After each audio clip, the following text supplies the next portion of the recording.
നമസ്കാരം. ഷെക്കന ന്യൂസിന്റെ 4 മണി ചർച്ചയിലേക്ക് എല്ലാ പ്രിയപ്പെട്ട പ്രേക്ഷകർക്കും സ്വാഗതം. വീണ്ടും ഒരു തെരഞ്ഞെടുപ്പ് കാലം. കേരളത്തിലെ ക്രൈസ്തവരെ സംബന്ധിച്ചിടത്തോളം നീറുന്ന പ്രശ്നങ്ങൾ അവരുടെ മുമ്പിൽ ഇപ്പോഴും പരിഹാരമില്ലാതെ ഇങ്ങനെ തുടരുകയാണ്. ഇലക്ഷൻ കാലം അടുക്കുമ്പോൾ പതിവ് കാഴ്ചകൾ നമ്മുടെ മുമ്പിൽ സംഭവിക്കുക സ്വാഭാവികമാണ്. വെളുവിളെ ചിരിക്കുന്ന രാഷ്ട്രീയക്കാർ ക്രൈസ്തവരെ നോക്കി ചിരിച്ചുകൊണ്ട് വോട്ട് തേടി വരുമ്പോൾ അവരോട് എന്താണ് ചോദിക്കേണ്ടത്? പ്രത്യേകിച്ച് കേരളത്തിലെ ക്രൈസ്തവ സമുദായം കഴിഞ്ഞ 5-10 വർഷങ്ങളായി ക്രൈസ്തവർ ഈ കേരളത്തിൽ നേരിട്ടുകൊണ്ടിരിക്കുന്ന വലിയ രീതിയിലുള്ള പ്രതിസന്ധികൾ, നീതി നിഷേധങ്ങൾ, അവഹേളനങ്ങളൊക്കെ നമ്മുടെ മുമ്പിലുണ്ട്. എന്നാൽ ഈ വരാൻ പോകുന്ന തെരഞ്ഞെടുപ്പിൽ ക്രൈസ്തവർ അവരോട് വോട്ട് ചോദിച്ച് വരുന്ന രാഷ്ട്രീയ പാർട്ടി നേതാക്കളോട്, രാഷ്ട്രീയക്കാരോട്, സ്ഥാനാർത്ഥികളോട് ചോദിക്കേണ്ട ചോദ്യങ്ങൾ എന്തൊക്കെ? ക്രൈസ്തവരുടെ ആ ആവശ്യങ്ങൾ എങ്ങനെ നമുക്ക് നേടിയെടുക്കാൻ സാധിക്കും? ഈ വിഷയങ്ങളാണ് ഇന്ന് 4 മണി ചർച്ച ചെയ്യാൻ ആഗ്രഹിക്കുന്നത്. ഇനി ചർച്ചയിൽ നമ്മോടൊപ്പം ചേരുന്നു കത്തോലിക്ക കോൺഗ്രസിൽ നിന്നും ഡോക്ടർ ജോസൂട്ടി ജെ ഒഴിയിൽ, ഒപ്പം തന്നെ KCC general secretary advocate Prakash, ഒപ്പം തന്നെ KLCA പ്രതിനിധി ശ്രീ ഷെറി ജെ തോമസ്. 3 പേർക്കും ഈ ചർച്ചയിലേക്ക് സ്വാഗതം. ആദ്യം ഡോക്ടർ ജോസൂട്ടി ജെ ഒഴിയിൽ, കഴിഞ്ഞ ദിവസം കത്തോലിക്ക കോൺഗ്രസ് വളരെ ശ്രദ്ധേയമായിട്ടുള്ളൊരു 10 ചോദ്യങ്ങൾ ഈ കാലഘട്ടത്തിൽ തെരഞ്ഞെടുപ്പിനോടനുബന്ധിച്ച് ഇവിടുത്തെ രാഷ്ട്രീയ പാർട്ടികളോട് ചോദിക്കുവാനുണ്ട് എന്ന രീതിയിൽ ഒരു പ്രസ്താവന പുറപ്പെടുവിക്കുകയുണ്ടായി. ആ 10 ചോദ്യങ്ങളുടെ ആ ഒരു പ്രസക്തി ആദ്യഘട്ടത്തിൽ അങ്ങൊന്ന് വിവരിക്കാം. 10 ചോദ്യങ്ങൾ പ്രധാനമായിട്ടും നമ്മൾ നോക്കി വന്ന് കേരളത്തിന്റെ സാധാരണ ജനങ്ങൾ, പ്രത്യേകിച്ച് ബഹുഭൂരിപക്ഷം വരുന്ന കർഷകരും അതുപോലെ സാധാരണക്കാരായ ജനങ്ങളും അവരുടെ ജീവിതവുമായി ബന്ധപ്പെട്ട പ്രശ്നങ്ങളാണ് ഒന്നാമത്തത്. രണ്ടാമത്തെ മേഖല എന്ന് പറഞ്ഞാൽ യുവാക്കളുമായി ബന്ധപ്പെട്ടുള്ളതാണ്. മൂന്നാമത്തെ മേഖല ക്രൈസ്തവ സമുദായവുമായി ബന്ധപ്പെട്ട്. ഇങ്ങനെ 3 മേഖലകളായിട്ട് തിരിച്ചിട്ടാണ് നമ്മൾ ആ ക്വസ്റ്റ്യനുകൾ ഫ്രെയിം ചെയ്തിരിക്കുന്നത്. അതിൽ നമ്മൾ ആദ്യം ചോദിച്ചത് തൊഴിലില്ലായ്മ, സംരംഭകത്വം, ഇതൊന്നും തൊഴിലില്ലായ്മ മൂലം അതുപോലെ സംരംഭത്തിന്റെ സാധ്യതകളുടെ കുറവ് തുടങ്ങിയ പ്രശ്നങ്ങൾ കാരണം നമ്മുടെ ചെറുപ്പക്കാർ ഈ നാട്ടിൽ നിന്ന് പാരായണിക്കുക. അവർക്കിവിടെ പ്രതീക്ഷ കിട്ടുന്നില്ല. കേരളത്തിൽ നിന്നാൽ രക്ഷപ്പെടാവുന്ന ഒരു പ്രതീക്ഷ സാധാരണ യുവാക്കൾക്ക്, പ്രത്യേകിച്ച് എഞ്ചിനീയറിംഗോ ഒക്കെ പാസ്സായി നിൽക്കുന്നവർക്ക് പോലും ഇല്ലാത്ത സാഹചര്യത്തിൽ വേറെ ലോകത്ത് എവിടെയെങ്കിലും പോയി രക്ഷപ്പെടണമെന്ന് വിചാരിച്ചാൽ അവർ പൊക്കൊണ്ടിരിക്കാം. ഇതിനെ കൈകാര്യം ചെയ്യാനായിട്ട് എന്തെങ്കിലും നിങ്ങളുടെ ഉണ്ടോ? അതാണ് നമ്മൾ ആദ്യം ചോദിച്ച ചോദ്യം. അത് യുവാക്കളെയാണ് അഡ്രസ് ചെയ്തിരിക്കുന്നത്. രണ്ടാമത്തെ, മൂന്നാമത്തെ ചോദ്യങ്ങൾ പ്രധാനമായിട്ടും കാർഷിക മേഖലയ്ക്കും സാധാരണക്കാർക്കായ ജനങ്ങൾക്കും വേണ്ടിയിട്ടുള്ളതാണ്. റബ്ബർ, നെല്ല് കർഷകരുടെ പ്രതിസന്ധികൾക്ക് പരിഹാരം ഇതുവരെയും ഗവൺമെന്റ് ഉണ്ടാക്കിയിട്ടില്ല. ഗവൺമെന്റ് നൽകിയ വാഗ്ദാനങ്ങൾ പാലിച്ചിട്ടില്ല. 250 രൂപയ്ക്ക് റബ്ബർ എടുക്കാമെന്ന് പറഞ്ഞു, അത് ഒന്നും നടത്തിയിട്ടില്ല. വന്യജീവി ആക്രമണം മൂലം ഇപ്പോഴും മലയോര മേഖലയിൽ വലിയ പ്രതിസന്ധി നേരിടുകയാണ്. ഈ കഴിഞ്ഞ 2 ദിവസം മുമ്പ് ഒരു കർഷകൻ സ്വന്തം കൃഷിയിടത്തിൽ വെച്ച് കാട്ടുപന്നിയുടെ ആക്രമണത്തിൽ മരിച്ചു. ഒരു ഒന്നിനാടൻ എന്ന നിലയ്ക്ക് 2 ദിവസം ഒന്നെന്ന നിലയ്ക്ക് ആളുകൾ മരിച്ചുകൊണ്ടിരിക്കുന്നു. കോടിക്കണക്കിന് രൂപയുടെ കൃഷി നശിപ്പിച്ചുകൊണ്ടിരിക്കുന്നു. ഗവൺമെന്റിന്റെ ഈ ബഡ്ജറ്റ് വന്നു. ഈ ബഡ്ജറ്റിലും ഈ 2 കാര്യത്തിലും കാർഷിക മേഖലയുടെ പ്രതിസന്ധി പരിഹരിക്കുന്നതിന് വേണ്ടിയിട്ടുള്ള കമ്പോണന്റുകളൊന്നുമില്ല. കാർഷിക മേഖലയുടെ സംഭാവന എന്ന് പറയുന്നത് 2.4% വളർച്ചാ നിരക്ക് താങ്ങും. അപ്പൊ ഇങ്ങനെ മുന്നോട്ട് കൃഷി മേഖല പോകില്ല. ഇവിടെ ഒരു കർഷകൻ കഴിഞ്ഞ് ഈ തൊട്ടടുത്ത ദിവസമാണ്, ഇന്നലെയാണ് ആത്മഹത്യ ചെയ്ത്. എവിടെ? ഗവൺമെന്റിന്റെ അവാർഡ് മേടിച്ച കർഷകൻ ഇവിടെ കടം കാരണം ജീവിതം മുന്നോട്ട് കൊണ്ടുപോകാൻ ആത്മഹത്യ ചെയ്തിരിക്കുന്നു. ആ സാഹചര്യത്തിലാണ് 2 ചോദ്യങ്ങൾ. റബ്ബർ, നെല്ല് കർഷക മേഖലയിൽ എന്ത് ചെയ്യാൻ പറ്റും? അതുപോലെ വന്യജീവി ആക്രമണം മൂലം വിവിധ നിയമങ്ങൾ മൂലവും മലയോര മേഖലയിലെ കർഷകർ കുടിയൊഴിപ്പിക്കപ്പെടുമ്പോൾ വന്യജീവി നിയമ ഭേദഗതിക്ക് നിങ്ങൾ എന്തുകൊണ്ട് തയ്യാറാകുന്നില്ല? 1972 വന്യജീവി സംരക്ഷണ നിയമത്തിൽ ഭേദഗതി വരുത്താതെ ഇനി മുന്നോട്ട് പോകാൻ പറ്റില്ല. ഇത് ഇതിനോടമായി ചർച്ച ചെയ്യപ്പെട്ട കാര്യമാണ്. കേരളം ഇപ്പൊ പാസ്സാക്കിയിരിക്കുന്ന വന്യജീവി സംരക്ഷണ നിയമ ഭേദഗതി എന്ന് പറയുന്നത് വളരെ പെരിഫറലാണ്. അതുകൊണ്ടൊന്നും പ്രശ്നം പരിഹരിക്കില്ല. ബാക്കി ചോദ്യങ്ങൾ 80:20 എന്ന അനുവാദത്തില്, സംവരണ അനുവാദത്തിൽ കോടതി വിധിക്കെതിരെ ഇപ്പോ ഗവൺമെന്റ് പോയിരിക്കുകയാണ്. കോടതി വളരെ വ്യക്തമായിട്ട് പറഞ്ഞു 80:20 എന്നുള്ളത് അനീതിയാണ്, അതിൽ മാറ്റം ഉണ്ടാക്കണമെന്ന്. ഗവൺമെന്റ് പോയിരിക്കുകയാണ്. അതിലെന്താണ് നിലപാട്? അതുപോലെ വർഗീയ ശക്തിയുടെ നേതൃത്വത്തിൽ നമ്മുടെ സംസ്ഥാനത്തും പുറത്തും ഇന്ന് ക്രൈസ്തവർ ആക്രമിക്കപ്പെടുന്നുണ്ട്. അതിനെ സംബന്ധിച്ച് ഗവൺമെന്റുകൾ ഒന്നും പറയുന്നില്ല, പ്രത്യേകിച്ച് വടക്കേന്ത്യൻ മേഖലയിൽ. അതുപോലെ തന്നെ കേരളത്തിന്റെ തന്നെയും വിവിധ മേഖലകളിൽ ഒറ്റപ്പെട്ട സംഭവങ്ങൾ നിരന്തരം വരുമ്പോൾ അത് ഒറ്റപ്പെട്ട സംഭവം അല്ലാതെ വരികയാണ്. അതുപോലെ തന്നെ ഈ മുനമ്പം പ്രശ്നത്തില് ഗവൺമെന്റിന്റെ രാഷ്ട്രീയ പാർട്ടികൾ പലതും ഒളിച്ചുകളിയാണ് നടത്തിയിട്ടുള്ളത്. കൃത്യമായ നിലപാട് ആകെപ്പാടെ ഒരൊറ്റ പാർട്ടി മാത്രമാണ് എടുത്തിട്ടുള്ളത്, ബാക്കിയുള്ളവരാരും എടുത്തിട്ടില്ല. ദളിത് ക്രൈസ്തവരുടെ കാര്യത്തിൽ നിലപാടുകൾ എടുക്കുന്നില്ല. ഭിന്നശേഷി സംവരണത്തിന്റെ മറവിൽ അധ്യാപക നിയമനം നടത്തുന്ന കാര്യത്തിൽ ഗവൺമെന്റുകൾ പിന്നോട്ട് പോകുന്നു. JB കോശി കമ്മീഷൻ റിപ്പോർട്ട് പ്രസിദ്ധീകരിക്കുന്നുമില്ല. അത് നടപ്പാക്കിക്കൊണ്ടിരിക്കുകയാണെന്ന് പറയുന്നു. അത് പറഞ്ഞ് ജനങ്ങളെ കബളിപ്പിച്ചുകൊണ്ടിരിക്കുകയാണ്. അതുപോലെ ക്രൈസ്തവ സമൂഹത്തിന് നിയമസഭാ തെരഞ്ഞെടുപ്പിൽ അർഹമായ പ്രാതിനിധ്യം ഉറപ്പാക്കും. ഈ 10 കാര്യങ്ങളാണ് നമ്മൾ ചോദിച്ചിരിക്കുന്നത്. തീർച്ചയായും ഈ ചോദ്യങ്ങളുടെ ക്രക്സ് എന്ന് പറയുന്നത് കേരളത്തിന്റെ സാധാരണക്കാരായ ജനങ്ങളുടെയും ന്യൂനപക്ഷ വരുന്ന ക്രൈസ്തവ ജന, അതായത് മൈക്രോ ന്യൂനപക്ഷമായ ക്രൈസ്തവ ജനവിഭാഗത്തിന്റെയും നിലനിൽപ്പ് ഉറപ്പാക്കും എന്ന് ഉറപ്പിക്കുന്നതിന് വേണ്ടിയിട്ടുള്ള ചോദ്യങ്ങളാണ്. ഈ ചോദ്യങ്ങളോടുള്ള രാഷ്ട്രീയ പാർട്ടികളുടെയും മുന്നണികളുടെയും പ്രതികരണങ്ങൾ വളരെ ശ്രദ്ധാപൂർവ്വം തന്നെയാണ് നമ്മൾ വീക്ഷിക്കുക. അതിന്റെ അടിസ്ഥാനത്തിൽ നിലപാടുകൾ എടുക്കാനായിട്ട് സമുദായം നിർബന്ധിതമാക്കുമെന്ന കാര്യത്തിൽ യാതൊരു തർക്കവുമില്ല. അവഗണനയുടെ ആ പാഠങ്ങൾ ഇനി നമ്മൾ ഉൾക്കൊള്ളുകയില്ല എന്നുള്ളതാണ് നമ്മൾ ഇക്കാര്യത്തിൽ ഇപ്പോൾ പറയാൻ ആഗ്രഹിക്കുന്നത്. യെസ്, തീർച്ചയായിട്ടും വളരെ പ്രസക്തമായിട്ടുള്ളൊരു കാര്യമാണ്. അവഗണനയുടെ പാഠങ്ങൾ ഇനിയും ഉൾക്കൊള്ളത്തില്ല ക്രൈസ്തവർ എന്നത് വളരെ ശ്രദ്ധേയമായിട്ടുള്ള ഒരു പ്രസ്താവന തന്നെയാണ്. ഞാൻ അഡ്വക്കേറ്റ് ശ്രീ ഷെറി ജെ തോമസിലേക്ക് വരികയാണ്. അഡ്വക്കേറ്റ് ഷെറി ജെ തോമസ്, കേൾക്കാവോ? കേൾക്കാം. ഓക്കെ, നമുക്കറിയാം തെരഞ്ഞെടുപ്പ് അടുത്തിരിക്കുന്നു. ഞാൻ മനസ്സിലാക്കുന്ന ഏകദേശം 40ഓളം മണ്ഡലങ്ങളിൽ കേരളത്തിലെ ലത്തീൻ സമുദായത്തിന് നിർണായകമായിട്ടുള്ള സ്വാധീനമുണ്ട്. ആര് ജയിക്കണം, ആര് തോൽക്കണം എന്ന ആരെ തോൽപ്പിക്കണം എന്ന കാര്യത്തിൽ നിർണായകമായിട്ടുള്ള ഒരു ശക്തിയായി മാറാൻ 40ഓളം മണ്ഡലങ്ങളിൽ കേരളത്തിലെ ലത്തീൻ സമുദായത്തിന് ശക്തിയുണ്ട്. അപ്പോൾ അതിന്റെ ഒരു പശ്ചാത്തലത്തിൽ കാലങ്ങളായിട്ട് കേരളത്തിലെ ലത്തീൻ സമുദായം വലിയ രീതിയിലുള്ള നീതി നിഷേധങ്ങൾ നേരിടുന്നുണ്ട്. മത്സ്യത്തൊഴിലാളികളുമായി ബന്ധപ്പെട്ട്, തീരദേശ പ്രശ്നങ്ങളുമായി ബന്ധപ്പെട്ട്, സംവരണമൊക്കെ ആയിട്ട് ബന്ധപ്പെട്ട്. അപ്പോൾ ഈ വരാൻ പോകുന്ന തെരഞ്ഞെടുപ്പ് അതീവ നിർണായകം തന്നെയാണ്. ഈ ഒരു പശ്ചാത്തലത്തിൽ കേരളത്തിലെ ലത്തീൻ സമുദായം സ്ഥാനാർത്ഥികളോട്, രാഷ്ട്രീയ പാർട്ടികളോട് ഈ തെരഞ്ഞെടുപ്പുമായി ബന്ധപ്പെട്ട് മുന്നോട്ട് വയ്ക്കുന്ന ഉപാധികൾ എന്തൊക്കെയാണ് അഡ്വക്കേറ്റ് ഷെറി? നമ്മളൊരു സമനീതി എന്ന ഒരു ആശയത്തിന്റെ പേരിൽ, കേൾക്കാമോ? കേൾക്കാം, പറഞ്ഞോളൂ. സമനീതി എന്ന ഒരു ആശയത്തിന്റെ പേരിൽ എനിക്ക് ഫീഡ്ബാക്ക് എന്തൊരു പ്രോബ്ലം വരുന്നുണ്ട്. ഓക്കെ, അർഹിക്കുന്ന പരിഗണന ഉണ്ടാകണം എന്നാണ് നമ്മൾ ആഗ്രഹിച്ചുകൊണ്ടിരിക്കുന്നത്.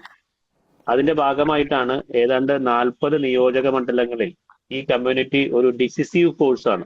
അവരുടെ ഭൂരിപക്ഷം ഉണ്ടെന്നല്ല, പക്ഷെ ജയപരാജയങ്ങൾ നിർണ്ണയിക്കാൻ പറ്റുന്ന ശേഷിയുള്ള ഒരു വിഭാഗമാണ്.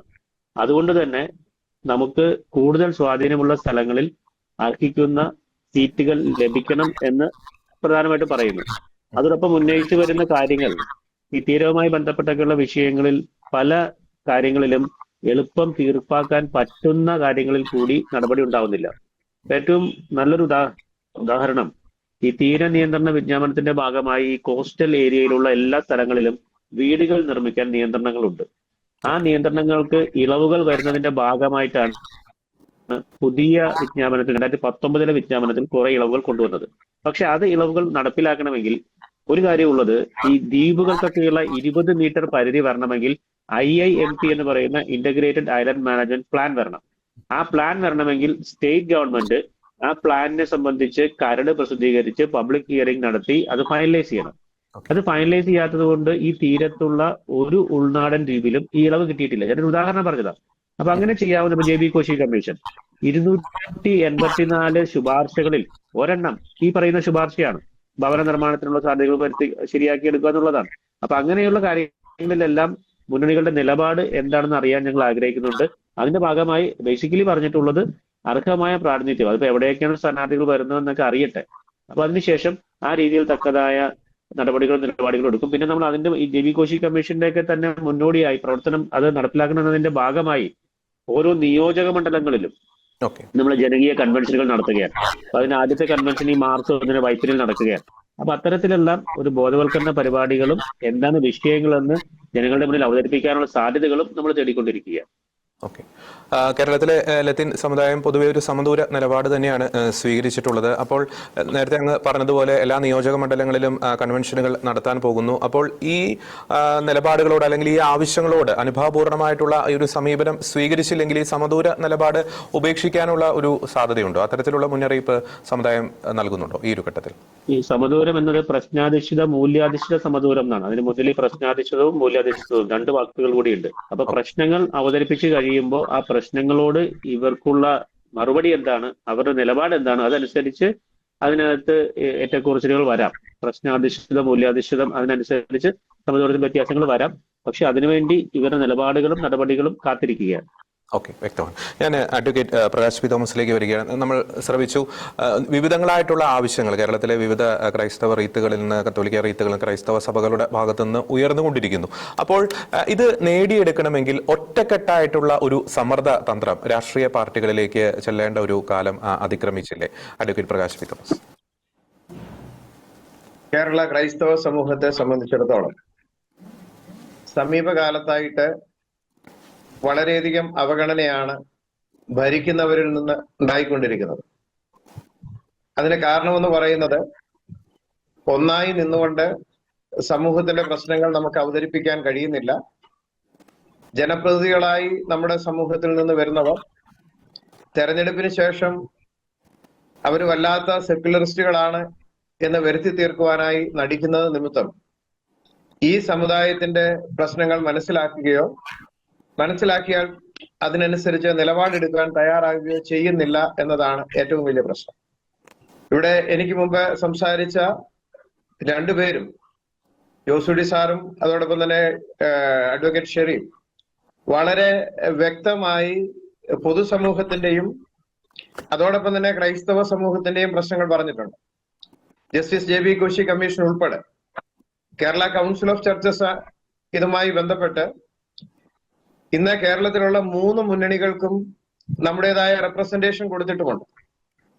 ഈ justice JB Koshy commission report പുറത്തുവിടാതെ ഈ വരുന്ന ശനിയാഴ്ച എന്തോ ഒരു മീറ്റിംഗ് നടത്തുന്നുവെന്നാണ് പറയുന്നത്. നാളെ ഇപ്പോൾ കേരള കൗൺസിൽ ഓഫ് ചർച്ചസിന്റെ നേതൃത്വത്തിൽ തിരുവനന്തപുരത്ത് LMS കോമ്പൗണ്ടിൽ നിന്നും സെക്രട്ടേറിയറ്റിലേക്ക് ഒരു ക്രൈസ്തവ മഹാറാലി ക്രമീകരിക്കുകയാണ്. ദളിത് ക്രൈസ്തവ ആനുകൂല്യങ്ങളുടെ തുടർച്ചയായ നിഷേധവും ലഭിച്ചുകൊണ്ടിരുന്ന ആനുകൂല്യങ്ങൾ എടുത്തു കളയുകയും ചെയ്തതിൽ പ്രതിഷേധിച്ചുകൊണ്ടും justice JB Koshy commission report പുറത്തുവിടണമെന്ന് ആവശ്യപ്പെട്ടുകൊണ്ടാണ് ആ റാലി നടക്കുന്നത്. Justice JB Koshy commission report ഒന്ന് പുറത്തുവിടാൻ തന്നെ ഇവർ മടിക്കുന്നു എന്ന് പറയുമ്പോൾ ക്രൈസ്തവ സമൂഹത്തിന്റെ ആവശ്യങ്ങളിൽ നിലപാടെടുക്കുന്നതിൽ അവരെ അമാന്തിക്കുന്നു എന്നുള്ളതാണ്. മറ്റൊരു സമൂഹത്തിന്റെയും പ്രശ്നങ്ങളിൽ ഇത്രമാത്രം നിഷേധാത്മകമായിട്ട് ഒരു സർക്കാരും നിലപാടെടുത്തിട്ടില്ല.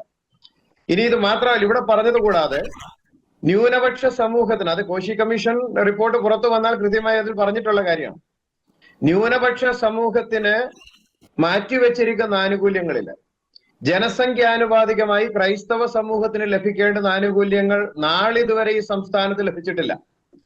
അത് മാത്രമല്ല, ആരാധനാലയങ്ങളും സെമിത്തേരികളുമായി ബന്ധപ്പെട്ട നിയമം ക്രൈസ്തവ സമൂഹത്തിന് മാത്രമാണ് ബാധകം എന്നുള്ള തോന്നലാണ് ഉണ്ടാക്കുന്നത്. അതും ക്രൈസ്തവ സമൂഹത്തിന്റെ ആവശ്യങ്ങൾ വരുമ്പോൾ വല്ലാത്ത നിയന്ത്രണങ്ങൾ അതിനകത്ത് കൊണ്ടുവരുവാനായിട്ട് അവർ ശ്രമിക്കുന്നുണ്ട്. അതിനേക്കാൾ ഉപരി ക്രൈസ്തവ സമൂഹത്തിന് ഇടപെടൽ നടത്തുവാൻ കഴിയും. അതായത് നമുക്കറിയാം, ന്യൂനപക്ഷ കമ്മീഷൻ, ന്യൂനപക്ഷ ധനകാര്യ വികസന കോർപ്പറേഷൻ, ഇതിലൊക്കെയും അതിന്റെ വിഹിതവും പ്രാതിനിധ്യവും വരുമ്പോൾ നമ്മളെ മാറ്റി നിർത്തുകയാണ്. എന്തിന്? EWSന്റെ കാര്യത്തിൽ പോലും സർക്കാർ ഉദ്യോഗസ്ഥർ സർട്ടിഫിക്കറ്റ് നൽകുന്നതില് വളരെ തെറ്റായ സമീപനമാണ് കാഴ്ചവെച്ചുകൊണ്ടിരിക്കുന്നത്. ഇവിടെ ജോസൂട്ടി സാർ ഭിന്നശേഷി നിയമനത്തെ കുറിച്ച് പറഞ്ഞു. നമുക്കറിയാവുന്നതാണ്, ഭിന്നശേഷി നിയമനമെന്നും പറഞ്ഞുകൊണ്ട് ഇവർ ന്യൂനപക്ഷ സ്ഥാപനങ്ങൾ, മാനേജ്മെന്റ് സ്ഥാപനങ്ങൾ ഇതിനെ നശിപ്പിക്കാൻ നടത്തുന്നതായിട്ടുള്ള ഇടപെടൽ. 25% മതി സംവരണം എന്നത് നമുക്കറിയാം. RPWD ആക്ട് 2016 അനുസരിച്ച് 25% അല്ല, 4% സംവരണം മതി. 4% എന്ന് പറഞ്ഞാൽ 25-1 എന്ന് വെച്ചാൽ 25 പേരെ നിയമിക്കുമ്പോൾ ഒരാളെ നിയമിച്ചാൽ മതി. അല്ല, 12.5 ആകുമ്പോൾ അര കഴിഞ്ഞു എന്നുള്ള നിലയിൽ 13ാമത്തെ നിയമനം കൊടുക്കാം. അങ്ങനെ വന്നാൽ പോലും ഒന്നുകിൽ 25-50 എന്ന ക്രമത്തില് അല്ലെങ്കിൽ 13-38 എന്ന ക്രമത്തിൽ നിയമനം നടത്തിയാൽ മതി. എന്നാൽ ആദ്യ നിയമനം തന്നെ കൊടുക്കണമെന്ന് കോടതിയിൽ നിന്ന് ഉത്തരവ് വരത്തക്ക രീതിയിൽ സംസ്ഥാന സർക്കാർ സമീപനം എടുത്തു. അതുമാത്രമല്ല, ബഹുമാനപ്പെട്ട സുപ്രീം കോടതിയിൽ നിന്ന് NSS മാനേജ്മെന്റിന് അനുകൂലമായി വിധി വന്നപ്പോൾ നമുക്കറിയാം, സുപ്രീം കോടതിയുടെ നിയമം എന്ന് പറയുന്നത് തീരുമാനം എന്ന് പറയുന്നത് രാജ്യത്തെ നിയമം. അത് നടപ്പിലാക്കുന്നതുമായി ബന്ധപ്പെട്ട് ബഹുമാനപ്പെട്ട ഹൈക്കോടതിയുടെ ഡയറക്ഷൻ വന്നിട്ടുണ്ട്. എന്നാൽ അതൊന്നും പാലിക്കാതെ തട്ടി കളിക്കുന്നതായിട്ടുള്ള ഒരു അവസ്ഥയാണ് ഈ കേരളത്തിലുള്ളത്. അതിന് മാറ്റമുണ്ടാകണമെങ്കിൽ ക്രൈസ്തവ സമൂഹം പൊതുവായി നിലപാടുകൾ എടുക്കുകയും, ഇവിടെ നേരത്തെ അഡ്വക്കേറ്റ് ഷെരീഫ് സൂചിപ്പിച്ചതുപോലെ പ്രശ്നാധിഷ്ഠിതമായി ക്രൈസ്തവ സമൂഹത്തെ സംബന്ധിച്ചിടത്തോളം 3 മുന്നണികളും ക്രൈസ്തവ സമൂഹത്തിന് നീതി നിഷേധിച്ചിട്ടുണ്ട് കാലാകാലങ്ങളുമായി. എന്നാൽ ചില മുന്നണികൾ വിചാരിച്ചിരിക്കുന്നത് ക്രൈസ്തവ സമൂഹം ആരുടെയോ വോട്ട് ബാങ്ക് ആണെന്ന്.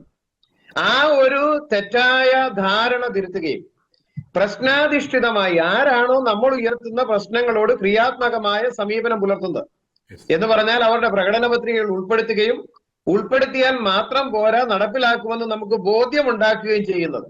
അതിനനുസരിച്ച് നാം നിലപാടെടുത്തില്ലെങ്കിൽ ക്രൈസ്തവ സമൂഹത്തിന് തീരുമാനങ്ങളിൽ സ്വാധീനം ചെലുത്തുവാനുള്ള അവസാനത്തെ സമയമാണ് ഇതൊന്ന് മനസ്സിലാക്കി തീരുമാനമെടുത്തില്ലെങ്കിൽ നമുക്ക് വല്ലാത്ത പ്രയാസം ഉണ്ടാകും.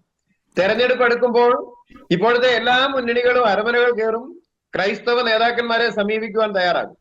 അങ്ങനെയുള്ള ചിരികളിൽ വീഴാതെ നിലപാടുകൾ മനസ്സിലാക്കി പരസ്യമായ നിലപാടെടുക്കുന്നവരെ അനുകൂലിച്ച് മുൻപോട്ട് പോകേണ്ട സമയം അതിക്രമിച്ചിരിക്കുന്നു.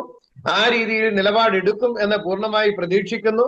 നേതൃത്വവും ആ രീതിയിൽ പോകുവാൻ തയ്യാറാകേണ്ടത് ആവശ്യമാണ്. യെസ്, വളരെ വ്യക്തമാണ്. വളരെ വ്യക്തമായിട്ടുള്ള വാക്കുകൾ തന്നെയാണ്. നമുക്കറിയാം, നേരത്തെ പറഞ്ഞതുപോലെ ഈ ചിരികളിൽ മയങ്ങി വീഴാതെ ഒറ്റക്കെട്ടായിട്ടുള്ള ഒരു സമ്മർദ്ദ തന്ത്രം തന്നെയാണ് ഈ നിർണായകമായിട്ടുള്ള തെരഞ്ഞെടുപ്പിൽ ക്രൈസ്തവ സമുദായം ഒറ്റക്കെട്ടായി സ്വീകരിക്കേണ്ടത്. 100 ആവശ്യങ്ങൾ നമ്മുടെ മുമ്പിലുണ്ട്. മലയോര മേഖലയുടെ ആവശ്യങ്ങൾ, തീരദേശ മേഖലയുടെ ആവശ്യങ്ങൾ, justice DB Cauchy commission report, ന്യൂനപക്ഷ ആനുകൂല്യങ്ങൾ, അവിടുത്തെ ആ വകുപ്പിൽ നിന്ന് നടന്നുകൊണ്ടിരിക്കുന്ന നീതി നിഷേധങ്ങളൊക്കെ നമ്മുടെ മുമ്പിലുണ്ട്. അതിനാൽ തന്നെ ഒറ്റക്കെട്ടായിട്ടുള്ള ഒരു സമ്മർദ്ദ ശക്തിയായി പ്രശ്നാധിഷ്ഠിതമായി ഓരോ മുന്നണികളുടെ നിലപാടുകളെയും സമീപിക്കുവാൻ ക്രൈസ്തവ സമുദായത്തിന് സാധിക്കട്ടെ എന്ന് ആശംസിക്കുന്നു. ഈ തെരഞ്ഞെടുപ്പിൽ ക്രൈസ്തവർക്ക് അനുകൂലമായിട്ടുള്ള അല്ലെങ്കിൽ ക്രൈസ്തവ സമുദായത്തിന് അർഹമായിട്ടുള്ള ആനുകൂല്യങ്ങൾ തിരിച്ചു പിടിക്കുന്ന ഒരു തെരഞ്ഞെടുപ്പ് ആകട്ടെ എന്ന് ആശംസിക്കുന്നു. ഈ ചർച്ചയിൽ വളരെ സജീവമായി പങ്കെടുത്ത ഡോക്ടർ ജോസൂട്ടി ജെ ഒഴികിൽ, advocate Prakash P Thomas, advocate Sherry Thomas, 3 പേർക്കും നന്ദി.